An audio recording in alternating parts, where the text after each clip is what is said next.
Hi అండి. మీరు చెప్పినట్టే ఈ స్టోరీ కంప్లీట్ అయ్యాక వేరే స్టోరీ ఇస్తానండి. స్టోరీలోకెళ్ళిపోదాం. 'My dear Ravan' part 19. ఆద్యకేం అర్థం కాక సైలెంట్‌గా నిలబడి చూస్తుంది. సంజన వాళ్ళమ్మ అర్జున్ ఇంట్లో లేడు అని చూసి ఆవిడ కోపంగా ఆద్య జుట్టు పట్టుకుని గట్టిగా చెంప మీద కొట్టింది.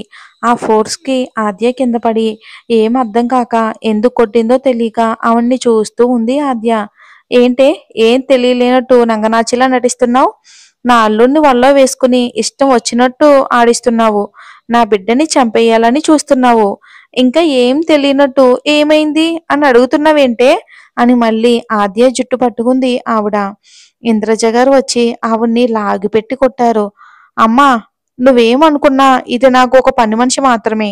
నువ్వు ఇంకొకసారి నా ఫ్యామిలీ విషయంలో ఇన్వాల్వ్ కాకని గట్టిగా అరిచి చెప్పింది సంజన తల్లి. ఆ మాటకి ఇంద్రజ గారు అయితే, నీ ఫ్యామిలీలో నేను ఇన్వాల్వ్ కాను, కానీ నా మనవరాలి మీద చేయి పడిందంటే ఊరుకోను అని గట్టిగా అరిచి చెప్పారు ఇంద్రజ గారు. సూర్య అయితే సైలెంట్ గానే ఉన్నాడు. మరి నా బిడ్డ మీద నీ మనవడు చేయి చేసుకున్నప్పుడు ఏం చేశావు అని కోపంగా అడిగారు సంజన తల్లి. నీ బిడ్డ తప్పు చేసింది కాబట్టి నేనేం అనలేకపోయాను అంతే అని గట్టిగా చెప్తారు ఇంద్రజ గారు. తప్పుందని ఎవరు చెప్పారు? నిజాలు తెలుసుకోకుండా మాట్లాడ్డారు. నా బిడ్డను కొట్టారు అని మళ్ళీ ఆద్య మీద చేయి లేపింది సంజన తల్లి. ఆద్య భయంగా ఒక్కసారిగా వణుకుపోతూ భయంతో కళ్ళు గట్టిగా మూసుకుంది. కానీ తన మీద దెబ్బ పడకుండేసరికి కళ్ళు తెరిచి చూస్తూ ఉంది ఆద్య. సంజన తల్లి చేతిని గట్టిగా పట్టుకుని ఎర్రబడ్డ కళ్ళతో కోపంగా చూస్తున్నాడు అర్జున్. అంతే, సంజన తల్లి భయంతో బిగుసుకుపోయింది. అర్జున్ కోపంగా, ఎంత ధైర్యం ఉంటే నా ఆద్య మీదే చేయి చేసుకుంటావు? నీకు నా గురించి తెలీదనుకుంటా అని కోపంగా ఇల్లు మొత్తం దద్దరిల్లేలా అరిచాడు అర్జున్. అంతే, ఆవిడ భయంగా నోటమాట రాలేదు. ఏంటి, నేను ఇంట్లో లేను అనుకున్నావా? ఆద్య మీద చెయ్యి లేపుతున్నావు? పెద్దదానివని ఏమీ అనలేకపోతున్నా. ఇంకొకసారి నీ నోటి నుండి ఆద్య గురించి మాట్లాడినా నోటు మాట రాకుండా చేస్తా, జాగ్రత్త. నీ కూతుల్లాగాని. వెళ్తూ వెళ్తూ సూర్య వైపు చూశాడు అర్జున్. సూర్యకు ఆ చూపు అర్థమయ్యి తల కిందకు దించేశాడు. తర్వాత సంజనాన్ని తీసుకుని రూమ్కి వెళ్ళిపోయాడు. సంజన ఏమీ మాట్లాడలేక అలానే బెడ్ మీద కూర్చొని చూస్తుంది. సూర్య సైలెంట్ గా రూమ్ నుంచి బయటికి వెళ్ళిపోయాడు. సంజన తల్లైతే అర్జున్ కోపం చూసి రూమ్ కి వచ్చాక 2 బాటిల్ నీళ్లు ఖాళీ చేసి సోఫాలో సైలెంట్ గా భయంతో వణుకుతూ పడుకుంది సంజన తల్లి. సంజన డాడీ వీళ్ళని చూసి ఒక నిట్టూర్పు విడిచి వెళ్ళిపోయాడు. బయటకు అర్జున్ ఆద్యను తీసుకుని వచ్చి రూమ్లోకి వదిలి బాల్కనీలోకి వెళ్ళి సిగరెట్ వెలిగించి కోపంగా అటు ఇటు తిరుగుతున్నాడు అర్జున్. ఆద్య భయంగా అర్జున్ని చూసి రూమ్లోనే ఉండిపోయింది. అర్జున్ ఎంతకీ రూమ్కి రాకపోవడం ప్లస్ సిగరెట్ కాలుస్తూ ఉంటే ఏం చేయలేక బాల్కనీలోకి వెళ్ళింది ఆద్య. అర్జున్ కోపంగా సిగరెట్ మీద సిగరెట్ కాలుస్తూ ఉంటే సైలెంట్ గా వెళ్ళి అర్జున్ వెనుకే నిలబడి సార్ అని చిన్నగా పిలుస్తుంది ఆద్య. అయినా సరే అర్జున్ పలకకుండా సైలెంట్ గానే ఉన్నాడు. మళ్ళీ ఏదో గుర్తొచ్చినట్టు మొట్టిగా తనకు తనే వేసుకుని బావా అని చిన్నగా పిలిచింది ఆద్య. అయినా కూడా అర్జున్ పలక్కుంటే మళ్ళీ బావా అని గట్టిగా పిలుస్తుంది ఆద్య. అర్జున్ కోపంగా ఆద్యను గోడకి లాక్ చేసి ఇటు అటు చేతిని పెట్టి సిగరెట్ పొగను ఆద్య మీద వదులుతున్నాడు అర్జున్. ఆ పొగకు ఆద్య దగ్గుతుంది ఊపిరాడక. ఏంటే, నిన్ను అన్ని మాటలు అంటున్నా కూడా ఏమీ అనకుండా సైలెంట్ గా ఉన్నావా అని కోపంగా అంటాడు అర్జున్. ఆద్య భయంతో నాకేమీ తెలీదు బావా అని అంటుంది. నువ్వు అని కోపంగా ఆద్యను వదిలి పక్కకు జరిగి మళ్ళీ సిగరెట్ వెలిగించి తాగుతున్నాడు అర్జున్. ఆద్య ఏం చెయ్యాలో తెలియక అర్జున్ ని వెనక నుండి గట్టిగా పట్టుకుని బావా అని రాగాలు తీస్తూ పిలిచింది ఆద్య. ఇక అంతే, వెంటనే అర్జున్ కూలైపోయి సిగరెట్ ని కింద పడేశాడు అర్జున్. కొంచెం సేపు ఆద్యను అలానే ఉంచుకుని తర్వాత ఆద్యను ఒకసారి ముందుకు లాక్కుని ఆద్య పెదవులు మూసేశాడు అర్జున్ తన పెదవులతో. ఆద్య కూడా ఇష్టంగా ఆ ముద్దును కొనసాగిస్తుంది. అర్జున్ ఆద్యను తీసుకుని వెళ్ళి బెడ్ మీద పడుకోబెట్టి తన మీద చేరిపోయి ముద్దును కంటిన్యూ చేస్తున్నాడు అర్జున్. ఆద్య కూడా అర్జున్ బరువును మోస్తూ ఆ ముద్దును తనివి తీరా ఆస్వాదిస్తుంది. కొంచెం సేపటి తర్వాత ఆద్యను వదిలి, నన్ను కూల్ చేయడం బాగా నేర్చుకున్నావే పొట్టి అని నడుము మీద గట్టిగా గిచ్చుతాడు. బావా, ఏంటి మీరు అలా గిచ్చుతున్నారు? నొప్పిగా ఉంది చూడండి ఎలా ఎర్రగా అయిందో అని ఏడుపు ముఖంతో చెప్తుంది ఆద్య. అవునా, చూపించు అని కుంటిగా అంటాడు అర్జున్. చూడు అని తన టాప్ ని కొంచెం పైకి లేపుతుంది ఆద్య.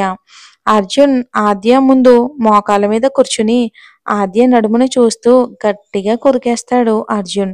ఆ అని గట్టిగా అరుస్తుంది ఆద్య. ఏంటే, బాగుందా, ఇంకా కావాలా అని ఆద్య నడుమును తన గెడ్డంతో రాస్తూ ఉంటాడు అర్జున్. ఆద్యకు గిలిగింతలు పెడుతూ ఉంటే, వద్దు బావా, ఏదోలా ఉంది, ప్లీజ్ బావా అంటుంది ఆద్య మత్తుగా. ఆద్య అలా మత్తుగా మాట్లాడుతూ ఉంటే అర్జున్లో రొమాంటిక్ లెవెల్స్ ఎక్కువై ఆద్య నడుముని గట్టిగా పట్టుకుని తన ముఖాన్ని దాచుకున్నాడు అర్జున్. ఆద్య అయితే కళ్ళు మూసుకుని అర్జున్ స్పర్శను ఆస్వాదిస్తుంది. అలా కొంచెం సేపు వాళ్ళ రొమాన్స్ అయ్యింది. తర్వాత అర్జున్ ఆద్య మీద నుండి లేచి సరిగ్గా కూర్చుని తల విదిలించాడు అర్జున్. ఆద్య నవ్వుతూ బాల్కనీలోకి వెళ్ళి చదువుకుంటుంది. అర్జున్ కూడా ఆఫీస్ వర్క్ ఉంటే ఇంట్లో నుంచే వర్క్ చేస్తున్నాడు. అలా ఒక 2 రోజులు గడిచాయి. అందరూ నార్మల్ అయ్యారు. కానీ సంజనకి మాత్రం మాట రావడం లేదు. ఒకరోజు అందరూ ఆఫ్టర్నూన్ డిన్నర్ చేస్తూ ఉంటే సంజన వాళ్ళ తల్లి, అమ్మా, నేను నా కూతురికి పెళ్లి చెయ్యాలి అనుకుంటున్నాము. సంబంధం చూడండి, మంచిదే ఉండాలి అని అంది ఆవిడ ఇంద్రజ గారితో. అర్జున్ మధ్యలో కలగ చేసుకుని, ఒక మంచి సంబంధం ఉంది, వాళ్ళతో నేను మాట్లాడతాను, రేపే పెళ్లి చూపులని చెప్పి ఎవ్వరి సమాధానం వినకుండా అక్కడి నుండి వెళ్ళిపోయాడు అర్జున్. అందరూ ఒకరు మొహాలు ఒకరు చూసుకున్నారు. అర్జున్ ఏంటి ఇలా మాట్లాడారు అని. ఇక నెక్స్ట్ డే మార్నింగ్ అందరూ పెళ్లి చూపులు అనగానే హడావిడి ఇంట్లో. అందరూ కూడా ఇంట్లో అన్ని పనులు చేస్తున్నారు. అలా అందరూ కూడా రెడీ అయ్యారు. సంజన తల్లి అయితే చాలా సంతోషంగా ఉంది. ఎందుకంటే అర్జున్ సంబంధం తెచ్చాడంటే గొప్ప సంబంధం, ధనవంతులై ఉంటారని అనుకుంది ఆవిడ. సంజన కూడా రెడీ చేస్తే రెడీ అయ్యింది. కానీ ఆ పెళ్లి చూపులు ఇష్టం లేదు తనకి. ఇష్టం లేదని చెప్తే అర్జున్కి కోపం వస్తుందని సైలెంట్గా రెడీ అయి కూర్చుంది సంజన. అలా పెళ్లి వాళ్ళు వచ్చారు. మంచిగా మర్యాద చేశారు ఇంట్లో వాళ్ళు. తర్వాత సంజనాని తీసుకుని వచ్చి మెల్లగా సోఫాలో కూర్చోబెట్టారు. పెళ్లి కొడుకుని చూద్దామనేసరికి తల పైకెత్తి పెళ్లి కొడుకుని చూసేసరికి సంజన ఒక్కసారిగా షాక్ అయ్యింది. ఏమైంది సంజన అని అడుగుతుంది తన తల్లి. అయినా సరే సంజన సమాధానం చెప్పకుండా అలానే షాక్ కొట్టినట్లు నిలబడింది భయంతో. అర్జున్ అయితే యాటిట్యూడ్ గా నవ్వుతూ, ఏమైంది సంజన, పెళ్లి కొడుకు నీకు తెలుసా అని అడుగుతాడు అర్జున్. సంజన గుటకలు మింగుతూ తల ఉంచుకుని నిలబడింది. ఏమైంది అర్జున్, సంజన ఎందుకు భయపడుతుంది, ఏమైంది అని అడుగుతారు ఇంద్రజ గారు. నన్ను అడిగితే ఏం తెలుస్తుంది గ్రాని, మీ మనవరాలని అడుగు అని అంటాడు అర్జున్ కోపంగా. సంజన భయంగా చూస్తుంది. సంజన తల్లి లేచి, ఏమైంది అర్జున్, ఏమైనా ప్రాబ్లమా అని అడుగుతారు ఆవిడ. అవును అని అంటాడు అర్జున్. ఈ పెళ్లి కొడుకు నా ఫ్రెండ్ కాదు, సంజన బాయ్ ఫ్రెండ్ అని నిజం చెప్పేస్తాడు అర్జున్. ఆ మాటకు అందరూ షాక్ కొట్టినట్లు చూస్తుంటారు. సంజన అయితే తల కూడా పైకి ఎత్తకుండా కిందకి దించి నేల చూపులు చూస్తూనే ఉంది. ఏంటి సంజు, అర్జున్ చెప్పేది నిజమేనా అని అనుమానంగా అడుగుతుంది సంజన తల్లి. సంజన సమాధానం ఇవ్వకుండా సైలెంట్ గా ఉంది.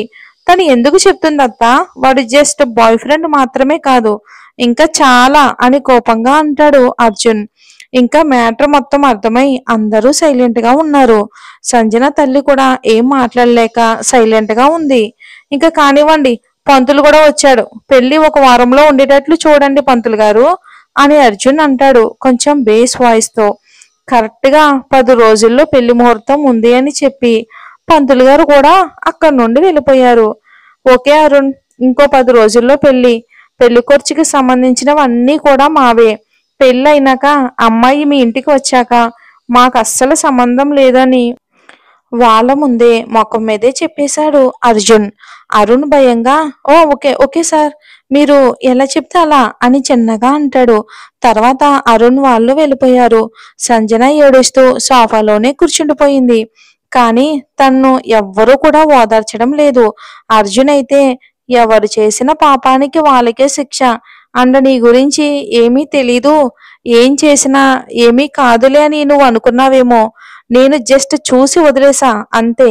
టైం వచ్చినప్పుడు బయటకు రప్పిస్తా అని బేస్ వాయిస్ లో అక్కడి నుండి వెళ్ళిపోతాడు అర్జున్.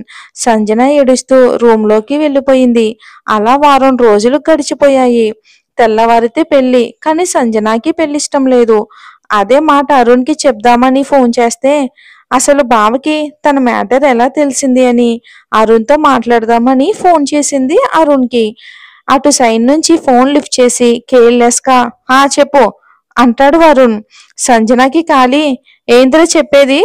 మా బావకి ఎలా తెలుసురా మన మ్యాటర్ అని కోపంగా అడుగుతుంది సంజన అరుణ్ని. ఆ ఏంటి ఆ మాటలు? మాటలు సరిగ్గా రానివ్వు. అసలు నువ్వే చెప్పుంటావని కోపంగా అంటాడు అరుణ్. నేనెవ్వరికి చెప్పలేదు.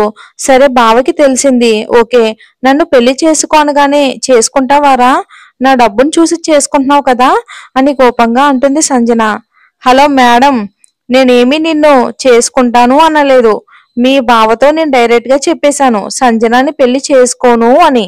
ఆ మాటకు మీ బావకి కోపం వచ్చి నన్ను కొట్టి గొంతు మీద కాలు పెట్టి తుపాకీ కూడా తలకు పెట్టాడు తల్లి అని భయంగా చెప్తాడు అరుణ్. ఆ మాటకు సంజన షాక్ తో అలానే నిలబడిపోయింది. ఇంకొక విషయం, నువ్వు మాత్రమే మా ఇంటికి వస్తావు. నీ వెంట ఏమీ రావు. ఆస్తులు రావు, డబ్బులు రావు, నగలు రావు. లాస్ట్ కి ఆ ఇంటి నుంచి ఒక డ్రెస్ కూడా రాదని, నాలాగా ఒక మిడిల్ క్లాస్ లైఫ్ ని బ్రతకవలసి ఉంటుందని చాలా గట్టిగా చెప్పాడు మీ బావ అని చెప్తాడు అరుణ్. ఆ మాటకు సంజన అయితే కింద కూర్చుండిపోయింది. ఏం చేయాలో తెలియక సంజన ఫోన్ కట్ చేసి అటు ఇటు తిరుగుతుంది. అసలు ఆ అరుణ్ గడి ఫ్యామిలీ మిడిల్ క్లాస్ ఫ్యామిలీ. ఒకరు కష్టపడితేనే గాని ఇంట్లో గడవని ఫ్యామిలీ. నేను ఆ ఇంట్లో ఆ అరుణ్ గడితో ఉండి బ్రతకడం అంటే నా వల్ల కాదు. అసలు నేను ఈ పెళ్ళే చేసుకోను. నేను వేరే స్టేట్కి వెళ్ళిపోతాను ఇప్పుడే అని అనుకుని బ్యాగ్ లో బట్టలు సర్దుకుంది సంజన. సంజన అరుణ్తో మాట్లాడ్డాక తన లైఫ్ ఏంటి అనేది బాగా అర్థమయ్యింది. జీవితాంతం మిడిల్ క్లాస్ బ్రతుకు బ్రతకవలసి వస్తుందని భయపడి ఈ పెళ్లి చేసుకోను అని ఇంకా నిర్ణయం తీసుకుంది తను. వెంటనే ఆ ఇంటి నుంచి పారిపోదామని బ్యాగ్ లో బట్టలు సర్దుకుని ఎవరూ లేని టైంలో వెళ్ళిపోదామని సంజన ప్లాన్ చేస్తుంది. మరి వెళ్తుందంటారా లేదంటారా? అది చూద్దాం. నెక్స్ట్ డే మార్నింగ్ అందరూ రెడీ అవుతున్నారు. సంజన రూమ్ బయటకు వచ్చి నిలబడింది. ఆద్య అప్పుడే ఎవరో పిలిచారు అని హాల్లోకి వచ్చింది. ఆద్యని చూసిన సంజన ఆద్య చేతిని పట్టుకుని రూమ్లోకి లాక్కెళ్తుంది సంజన. ఆద్యకేమీ అర్థం కాక సంజన వెంటే వెళ్తుంది. ఆద్యని రూమ్లోకి తీసుకుని వచ్చి, ఆద్య, నువ్వు నాకు ఒక హెల్ప్ చెయ్యాలి ఆద్య అని కళ్ళ నీళ్లతో అని అంది సంజన. సంజనని చూసి ఆద్యకి బాధ అనిపించి ఏంటక్క అని అడుగుతుంది. నాకు ఈ పెళ్లి ఇష్టం లేదు. నాకు అస్సలు ఇష్టం లేదు ఈ పెళ్ళంటే. ఎవరూ కూడా నన్ను పట్టించుకోవటం లేదు. ప్లీజ్ ఆద్య, నాకు హెల్ప్ చేయవా ప్లీజ్ అని బ్రతిమలాడుతుంది సంజన. నేనేం చేయనక్క అని అమాయకంగా అడిగింది ఆద్య. ఏం లేదు, నేను నార్మల్ డ్రెస్ వేసుకుని ఫేస్ కనిపించకుండా ఫేస్ కి చున్నీ కట్టుకుంటాను. నన్ను బయటికి తీసుకుని వెళ్ళు. అక్కడ సెక్యూరిటీకి నీ ఫ్రెండ్ అని చెప్పు. వాళ్ళ ఇంటికి వెళ్తుందని కూడా చెప్పు. అప్పుడు వాళ్ళు నన్ను బయటికి పంపిస్తారు. నేను పారిపోతాను అని సంజన మొత్తం చెప్పేసింది ఆద్యకు. ఆ మాటలకు ఆద్య భయపడిపోయి, ఏంటక్క పారిపోతావా అని అంటుంది ఆద్య. అవునా ఆద్య, ఇప్పుడు తప్పడం లేదు. ప్లీజ్ హెల్ప్ చేయవా అని ఆద్య చేతులు పట్టుకుని బ్రతిమలాడుతుంది సంజన. ఆద్య భయంతో, నాకు భయంగా ఉందక్క. బావగారికి తెలిస్తే కోపం వస్తుంది. తర్వాత నన్ను కొడతాడక్క అని భయంగా చెప్పి నేను వెళ్ళిపోతాను, నన్ను వదిలే ప్లీజ్ అని అక్కడి నుంచి వెళ్ళిపోతూ ఉంటే, ఆద్య, ఇప్పుడు నువ్వు నాకు హెల్ప్ చేయలేదు అనుకో, నేను ఇప్పుడే చచ్చిపోతాను అని ఏడుస్తూ చెప్తుంది సంజన. ఆ మాటకు ఆద్యకి ఏం చెయ్యాలో తెలియలేదు. ప్లీజ్ అక్క, నన్ను వదిలే అని బ్రతిమలాడుతుంది ఆద్య. ఇప్పుడు నువ్వు నాకు హెల్ప్ చేస్తావా లేక నేను చచ్చిపోనా అని బేస్ వాయిస్ తో చెప్తుంది సంజన. ప్లీజ్ అక్క, అలా చెయ్యకు. నువ్వు పారిపోవడానికి నేను చేస్తే నన్ను బావగారు చంపేస్తారక్క అని భయంగా చెప్తుంది ఆద్య. ఇప్పుడు నువ్వు హెల్ప్ చేయకుంటే నేను చచ్చిపోతాను అని టాబ్లెట్లు చేతిలో పట్టుకుంటుంది సంజన. మరి ఒకవేళ ఆద్య హెల్ప్ చేస్తే తన పరిస్థితి ఏంటో? హెల్ప్ చేస్తుందంటారా? ఒకవేళ మీరు గెస్ట్ చేస్తే కామెంట్ చేయండి. వీలైతే ఇంకో ఎపిసోడ్ ఇస్తాను, లేదంటే ఇంక మార్నింగే. Thanks for watching.